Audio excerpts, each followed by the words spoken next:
Hello，大家好，歡迎收睇禪修療愈1分鐘，我係宇峰。今集會想分享嘅題目就係從禪修嘅角度去睇臨終病人嘅生命回顧。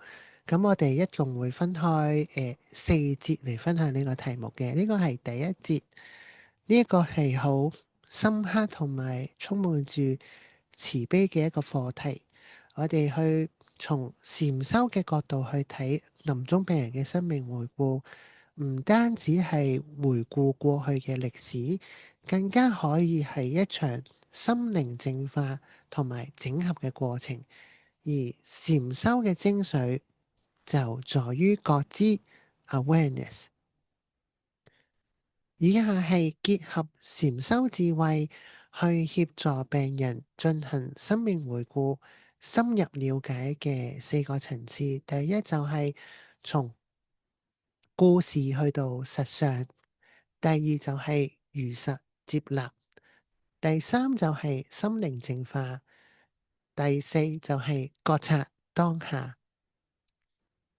咁我哋喺第一節就會分享，就係從故事去到實相。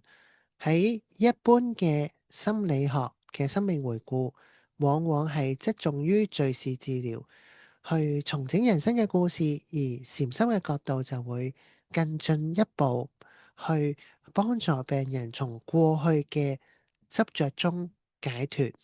咁有2個重點嘅，飲啖水先。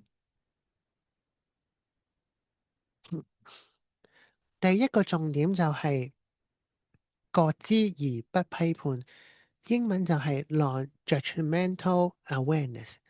咁方法就係引導病人好似睇電影一樣，去回顧佢嘅一生，練習去做一個覺察者，而唔係跳入去事件入邊或者故事入邊去重新經歷個痛苦一次，就唔係咁嘅。咁另外嘅一啲想像嘅方式就係，例如或者一啲比喻嘅方式，就係例如當我哋企喺河邊嘅時候，我哋就唔再浸喺河水入邊啦。又或者一啲催眠治療嘅方法，回到過去嘅時候，想像自己就喺半空入邊，重新去睇返當時嘅自己、當時嘅事情，重新去認識或者理解一次，當中會唔會有一啲學習嘅課題，讓自己成長？第三個想像就係自己好似飛咗去月球上面，重新去俯視或者審視地球嘅自己過去做過嘅一切。咁呢個方法背後嘅禪意就係過去嘅已經過去，未來嘅仍然未嚟到，回憶只係腦海中嘅一個影像。透過覺知 awareness，讓病人明白，我經歷過過去嗰啲嘢，但係我唔再被過去嗰啲事情所定義。呢一個能夠減少對過去做過嘅事情嘅一啲悔恨遺憾。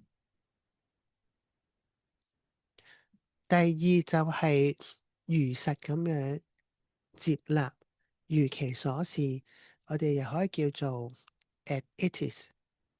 咁個方法就係對於生命中所有嘅順境逆境，都練習咁樣講話，呢一個就係我嘅人生，過去嘅事情就真係發生咗啦。